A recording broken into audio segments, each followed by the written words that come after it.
Puji nama Tuhan. Haleluya. Masih dengan seri khotbah persiapan kematian bagian yang ke-6 dengan subtema hari ini, dibenci karena nama Yesus. Kita buka Alkitab dari Injil Matius pasal 10.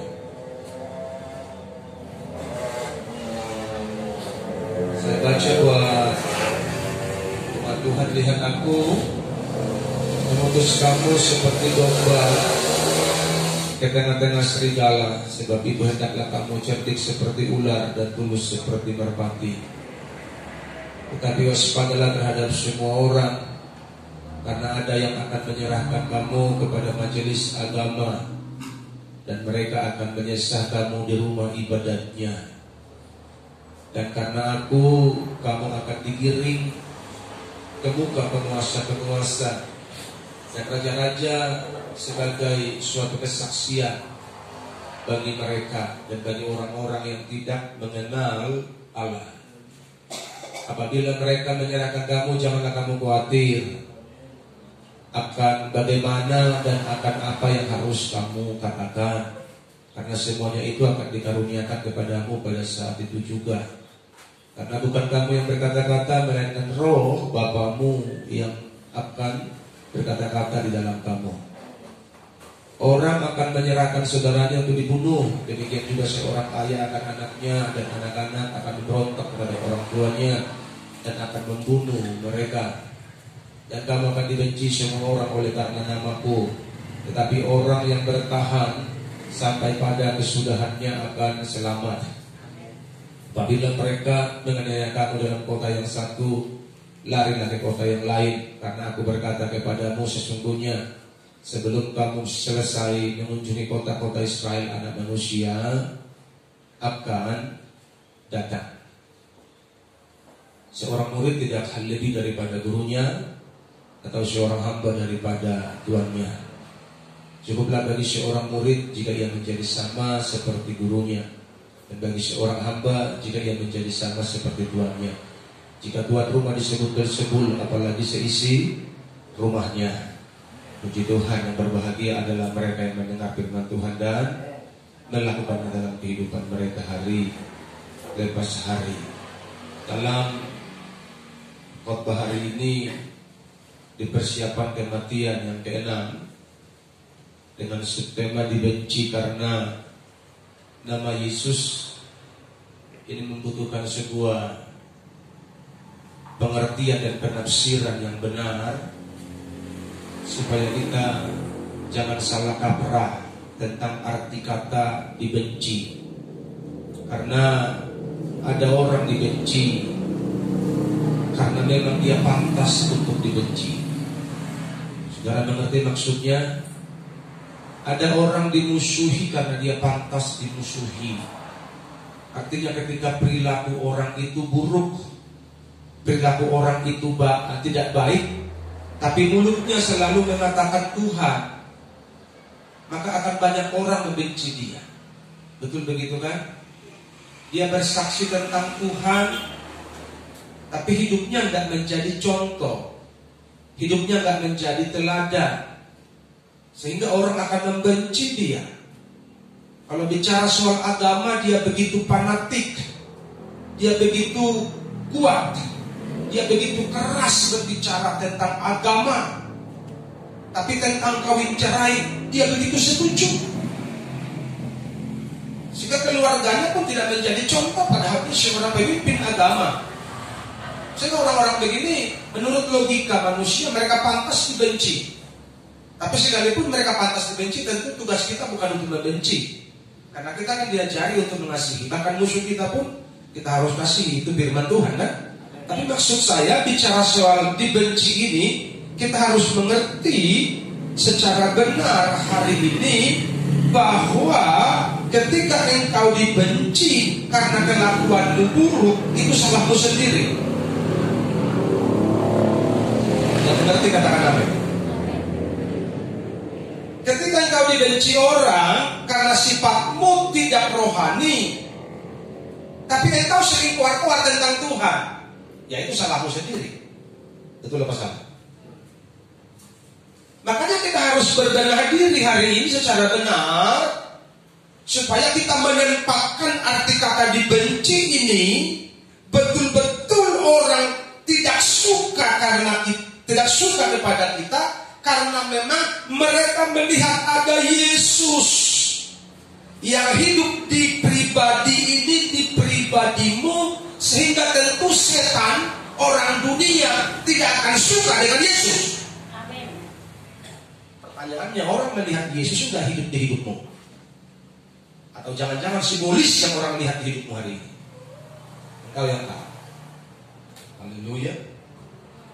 Ini perlu kita mengerti secara benar. Jadi poin yang pertama, apa yang perlu dipersiapkan menyongsong kematian kita? Siap dibenci. Dan kamu akan dibenci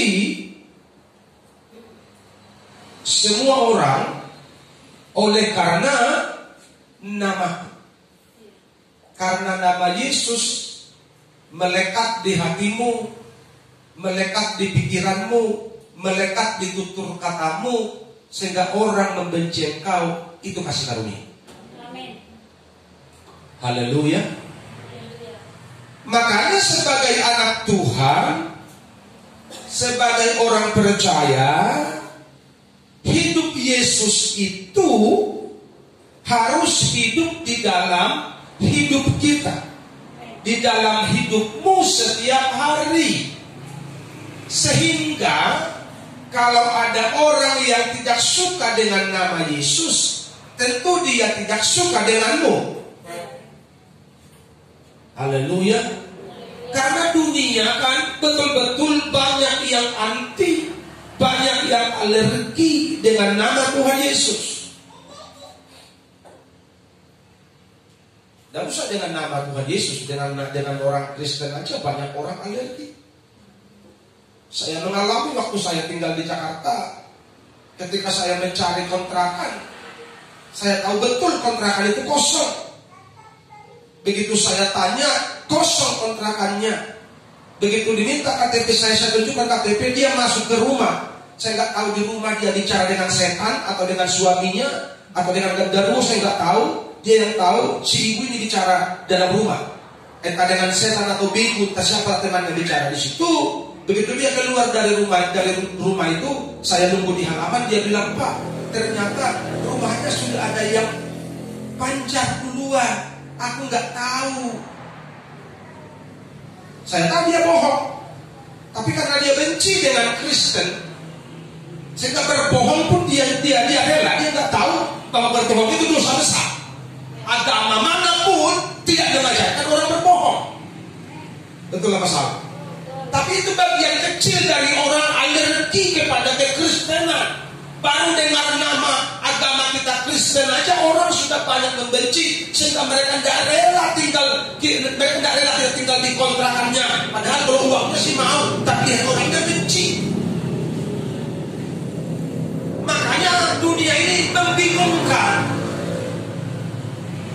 Dunia ini membuat kita kok aneh ya. Uangnya dia mau, agamanya dia benci. Dan saudara tinggal di dunia yang aneh itu. Itulah pesan. Engkau tinggal di dunia yang aneh itu, yang katanya Pancasila dasar negara itu. Tapi faktanya kan tidak seperti itu. Tapi apa mau dikata? Kita ada di sini, tentu kita harus menghormati undang-undang dasar dan peraturan pemerintah. Udahlah, tunduk-tunduk aja lah. Walaupun kita merasa dikucilkan, no problem, yang penting Tuhan saya. Saudara setuju itu? Yang penting Tuhan saya. Haleluya. Haleluya. Makanya kita bilang dunia membenci kamu. Kenapa dunia membenci kamu? Karena engkau beda. Makanya pastikan hidupmu beda dengan dunia. Jangan kau bilang amin, amin, amin. Tak kau di luar sana hidupmu sama seperti orang dunia. Berarti aminmu, amin bohong. Yang seperti itu, katakan amin. Baik, ini amin benar nih. Kalau engkau bilang amin dan hidupmu seperti itu gitu loh. Jadi kalau engkau belum bisa seperti itu, engkau usah amin kan, diam aja. Supaya amin kita nggak amin bohongan. Setuju? Katakan amin. Kita harus jujur dengan Tuhan. Haleluya. Karena Kristen kita bukan Kristen sandiwara. Dan Tuhan tidak mengajarkan engkau bersandiwara. Haleluya. Tuhan mengajarkan kita hidup dalam kebenaran setiap hari. Kenapa dibenci? Karena dunia ini sedang digiring kepada kehidupan, kepada satu kehidupan seperti kehidupan di zaman Nuh, seperti kehidupan di zaman Lot, Sodom dan Gomora. Pusat orang itu kepada pesta pora. Karena COVID aja pesta-pesta dikurangi. Gitu kan? Kalau bukan karena COVID ini pesta jalan terus. Makanya kalau saudara lihat naik klub malam Lapa Tua, jangan kosong. Itu masalah. Dunia malam itu penuh. Lapa Tua nggak pernah kosong. Tapi kalau gereja sepi. Kenapa seperti itu? Memang itu bagian dari penggenapan zaman, penggenapan Alkitab, bahwa manusia itu sedang digiring kepada zaman Nuh. Orang hanya fokus kepada pesta pora, makan minum, cari uang. Dia cari uang, setelah ada uang dia bikin pesta, dia makan minum, pesta pora. Itu aja pusat perhatian manusia di akhir zaman ini. Semakin besar pestamu, semakin keren gedung yang kau sewa, engkau merasa semakin mulia dan merasa semakin terhormat. Itu aja sekarang yang dikejar manusia.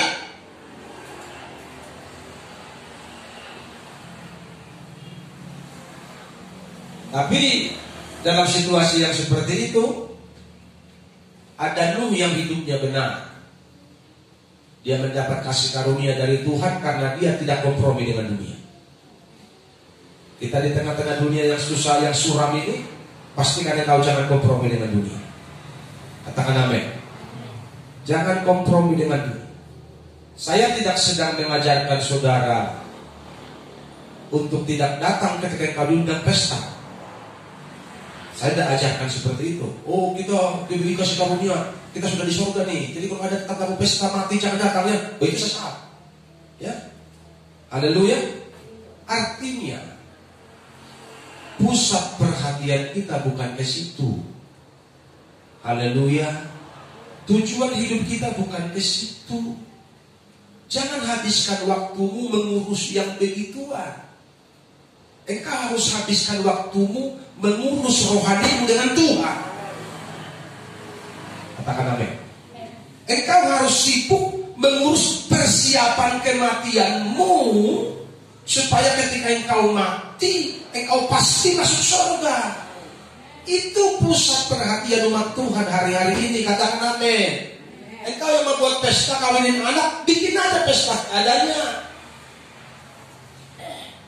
Kenapa? Karena bukan itu lagi fokus kita hari ini. Fokus kita hari ini, ku mau ikuti kehendak-Mu Tuhan, dan tak mau lagi kompromi dengan dunia. Itu fokus gereja Tuhan hari ini. Jangan kompromi dengan dunia. Haleluya. Sehingga hati kita itu betul-betul kita condongkan kepada Tuhan, kepada perkara-perkara yang kekal, nggak terikat lagi dengan uang dan harta. Sehingga ada uang puji Tuhan, tidak ada uang puji Tuhan. Haleluya. Kalau orang yang hatinya seperti zaman Nuh ini, yang pusatnya pengennya makan minum pesta pora, kalau nggak ada uang bisa berantem pun dikerjakan, ribut pun dikerjakan karena tidak ada uang. Tapi kalau pusat perhatian kita Tuhan, maka kita tetap bisa mengucap syukur walaupun bokeh. Sudah tahu bokeh? Sekalipun yang ada punya, apa ada punya uang, yang bisa tersenyum dan bersyukur sebab Tuhan baik. Haleluya. Itu baru anak Tuhan. Katakan amin.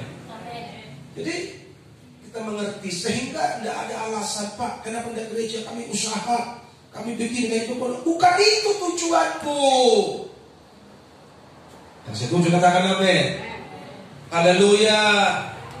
Kalau begitu Pak, kerja pada jam kerja. Bodoh kali sih. Itu masalah. Haleluya. Kerja pada jam kerja, jangan jam libur kau kerja, jam kebaktian kau kerja, dengan jam kerja kau tidur. Rusak perilaku kalau begitu. Yang setuju katakan amin. Kita diberi hikmat sama Tuhan. Haleluya. Dan orang yang cinta Tuhan itu otaknya cerdas. Karena cinta Tuhan itu mendatangkan hikmat. Jadi kalau engkau cinta Tuhan, engkau diberi hikmat untuk membagi waktu. Bukan mensibukkan diri dengan perkara-perkara dunia, menomorduakan Tuhan. Katakan amin. Yesus harus tetap nomor satu. Dan kalau engkau dikucilkan pun karena nama Yesus, engkau dibenci karena kehidupanmu yang benar, bersyukur. Haleluya. Makanya kalau ada keluarga yang ngajak berantem, jangan berantem lah. Nanti kau sama seperti mereka. Yang setuju katakan amin. Kalau ada saudara yang tidak adil, jangan ikut tidak adil, jangan ikut bikin recok, diam-diam sajalah. Alami di husni kami, katakan begitu. Karena hidupku dicari Tuhan. Amin. Kan begitu. Kita menemui keluarga yang tidak adil, memang di mana-mana namanya ketidakadilan pasti ada. Karena ini masih dunia. Bersyukur saja. Jangan mau tergoda hatimu dan merasa pedih. Kok keluarga aku begitu? Biarkan aja begitu, namanya aja orang dunia. Itu gak masalah. Alkitab sudah bilang kok musuh orang siapa? Seisi rumahnya. Kenapa musuh orang seisi rumahnya? Karena di rumah itu tidak ada kepercayaan kepada Tuhan secara benar. Sehingga mereka akan saling membenci. Itu gak masalah.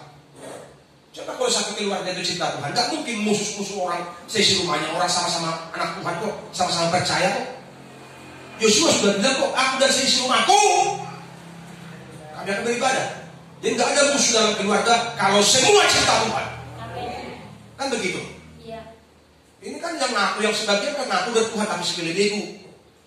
Satu keluarga ngaku bertuhan tapi lebih percaya dukun. Ya itu bikin recok.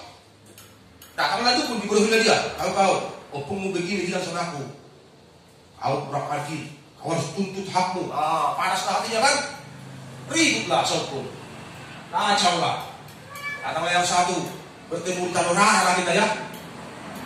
Bertemu di Tanah Rara, kalau maksud saya bertemu di kematian, di kuburan. Tapi ngaku berkeluarga.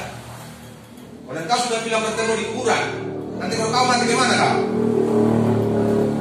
Engkau mati dalam kebencian, engkau mati dalam dendam. Artinya kalau kau mati kau pasti masuk neraka. Itu tidak masalah. Sia-sialah kalau begitu, kita kebaktian dong. Jaga hati. Amin. Amin.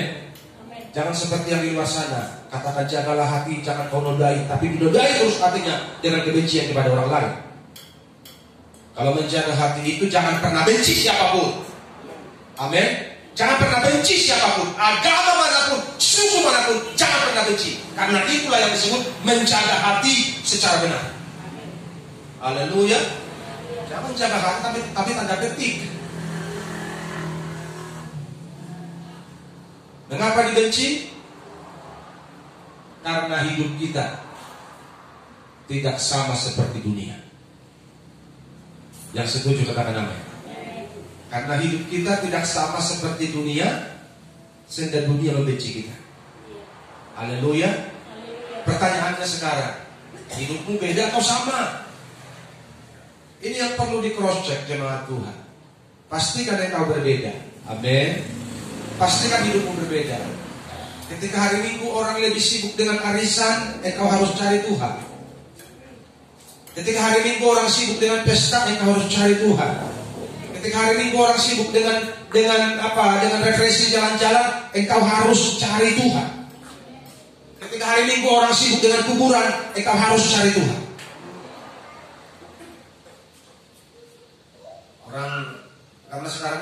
orang lebih suka ke kuburan daripada ke gereja. Saudara tidak begitu kan? Haleluya. Kalau ke kuburan rajin dia loh, bawa bunga, makanan, rajin dia ke kuburan. Ke gereja tidak mau. Itulah manusia zaman now. Makanya kita harus berbeda. Yang kedua, bertahan. Tetapi orang yang bertahan sampai pada kesudahannya akan selamat. Ayat ini sangat jelas. Bukan sekedar percaya, tapi harus bertahan, mempertahankan. Jadi kepercayaan itu harus dipertahankan, karena akan datang ujian kepercayaan. Haleluya. Akan ada ujian kepercayaan. Betulkah engkau percaya dengan sungguh-sungguh kepada Tuhan? Karena yang kita katakan percaya ini belum tentu kita percaya. Atau jangan-jangan kita percaya tapi sekedar percaya.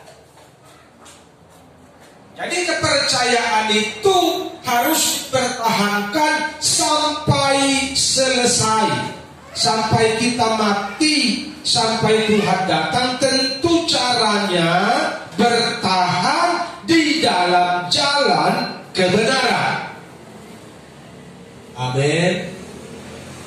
Enggak, repot kita. Para anak gadis, nanti akan datang si Ahmad bin Corik menggoda engkau. Kau bertahan gak? Dek, tanah abang luas dek. Ayo ikut abang yuk, yang penting pindah agama. Kan begitu kan? Kau bertahan gak? Ada kemarin kami diskusi di grup. Ada seorang pendeta pejabat GBI. Kebetulan pejabat ini seorang perempuan.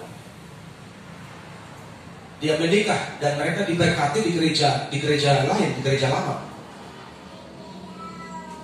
Saya bertanya kepada para pendeta, menurut hemat saudara seperti apa orang macam begini?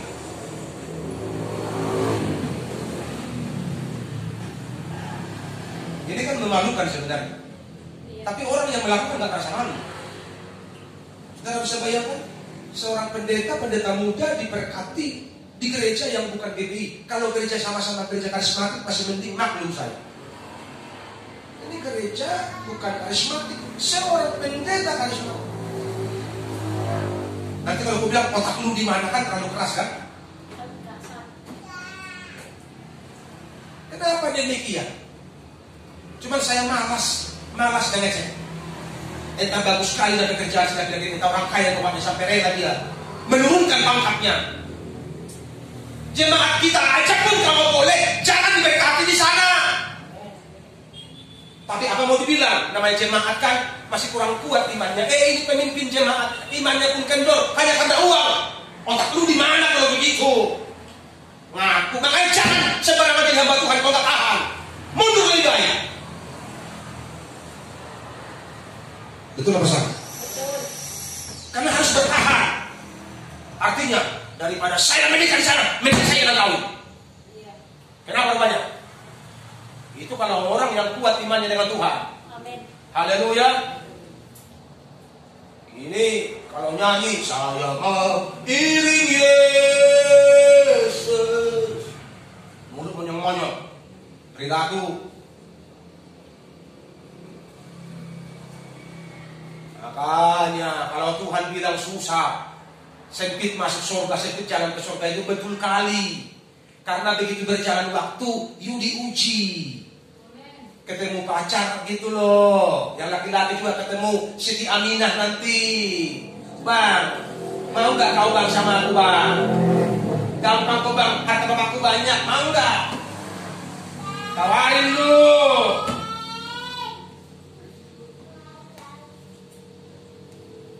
Nanti diganti namamu. sedang baik di depan. Jadi si Ahmad atau si apa gitu loh. Hanya karena harta. Tapi kalau waktu nyanyi, aku mengasihi Engkau Yesus. Ada di kampung kami begitu. Baru mati. Ibu-ibu. Entah kenapa jalan ceritanya, dia menikah sama seberang. Tapi tahu saudara, tiap Natal di kampung itu, di kampung kami itu, pas kebetulan Natal itu selalu dibuat di depan rumahnya, karena di depan rumahnya ada lapangan segitiga. Dia selalu ikut kebaktian kalau suaminya nggak ada. Dia selalu ikut kebaktian Natal kalau suaminya nggak ada. Kebetulan suaminya jarang pulang karena supir. Begitu dia sakit rumah sakit, dia masih bilang, tolong doakan saya. Sama orang Kristen. Saudara bisa bayangkan betapa tersiksanya batinnya karena dia meninggalkan Tuhan. Tapi demi laki-laki, mending kalau kaya, ya mending kalau kaya. Makanya otak lu para wanita pakai baik-baik ya, pakai baik-baik. Buka matamu baik-baik, supaya lu nggak nyesal nanti. Haleluya. Karena kau harus bertahan dengan imanmu sampai kau mati. Amin. Itu baru anak Tuhan. Haleluya. Jadi dia ikut kebaktian. Dia cerita, aku dulu Kristennya, tapi nggak tahu kenapa aku menyimpang. Hatiku masih cinta sama Tuhan. Hatinya cinta sama Tuhan, tapi ikut sebelah kan apa nggak kacau tuh? Kacau. Dan banyak orang model begitu karena tidak punya sikap hati yang kuat. Makanya aku bilang sama saudara, setiap hari kepercayaan kita itu diuji. Setiap hari kepercayaan kita itu diuji untuk semakin naik kelaskah atau turun kelas. Godaan, ujian, cobaan itu semua sebagai alat untuk mengikis, mempertebal kadar imanmu kalau engkau mau secara positif. Tapi imanmu bisa semakin berkurang kalau engkau tanggapi persoalan secara negatif. Makanya harus bertahan. Orang yang bertahan sampai kesudahannya lah, kata firman Tuhan, yang akan selamat.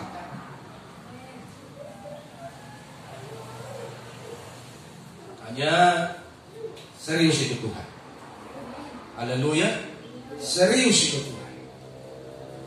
Kalau hanya untuk sekedar beragama ya bebaslah.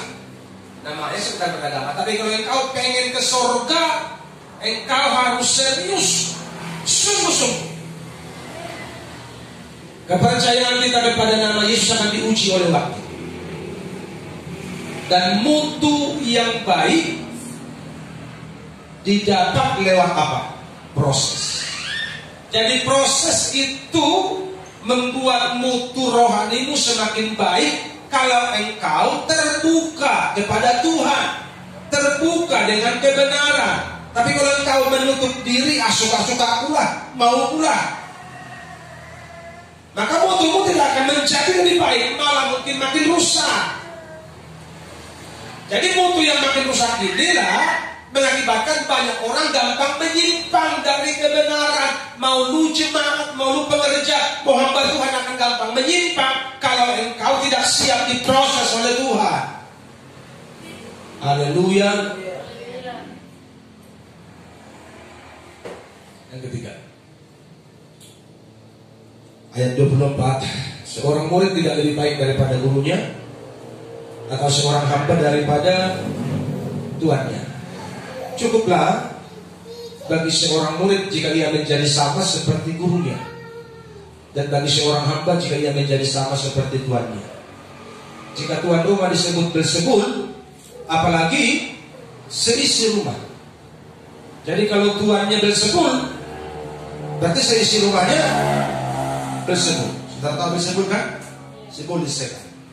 Kalau tuan rumahnya Yesus, berarti seisi rumahnya anak Yesus.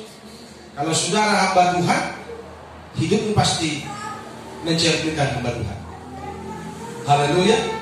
Kalau engkau hamba Tuhan, perilakumu, gaya hidupmu pasti mencontoh Tuhan. Amin. Kalau kita bilang aku anak Tuhan Yesus, aku cinta Tuhan Yesus, maka cara hidup kita harus seperti Yesus. Itu maksud ayatnya. Dan orang-orang yang menghidupi Yesus di hidupnya lah yang layak masuk surga. Haleluya. Orang-orang yang beri hidupnya sepenuh hati untuk mencintai dan mengiring Yesus, mereka lah yang layak memerintah bersama-sama dengan Tuhan Yesus. Haleluya. Jadi guru kita dihina, berarti kita kalau dihina pun tetap tersenyum katakan haleluya. Kira-kira begitu maksudnya kan? Betul nggak? Cukuplah dari seorang murid jika ia menjadi sama seperti gurunya. Kalau guru kita Yesus waktu di bumi ini dia diolok-olok, kita pun kalau diolok-olok keluarga ya tersenyum aja. Karena Yesus pun keluarganya menolak dia, kampung halamannya menolak dia, betul nggak? Jadi kalau ada orang menolak kita, tersenyum aja. Yang penting orang menolak engkau karena kebenaran, bukan karena kelakuanmu jelek. Kalau orang menolak engkau karena kelakuanmu jelek, you harus bertobat. Jangan bilang memang anak Tuhan ditolak, kelakuanmu yang jelek. Bukan soal engkau anak Tuhan atau tidak anak Tuhan. Kalau kelakuanmu jelek, kau ditolak orang, bertobat, itu aja.